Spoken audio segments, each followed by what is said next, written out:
Right, good morning everyone. I never thought I'd see the day where I have to resort to using a dash cam, but after some of the driving I've seen and some of the incidents I've nearly had to face, I want to got one of these, look, an Aguri dash cam.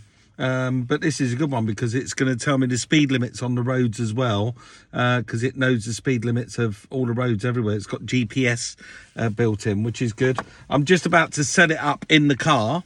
But you know, the reason I got it is two reasons. One, the level of driving is just getting atrocious, and I do a lot of driving, and on the way into work we come down a rather long country lane, two roads, and the amount of farmers, especially in the muddy roads at the moment, that are pulled out in front of me.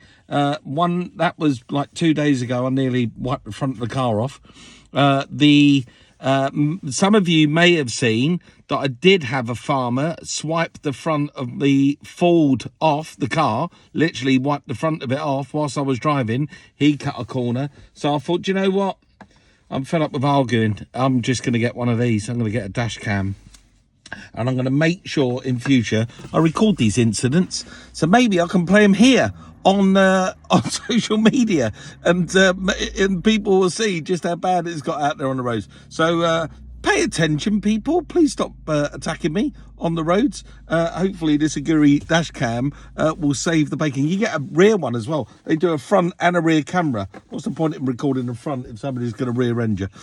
So there you go. I'm going to put it up in the screen. Hopefully this will go to work for me and save the day. All right. In the words of the Wheeler Dealer, hope you have a great day. Ta-ra.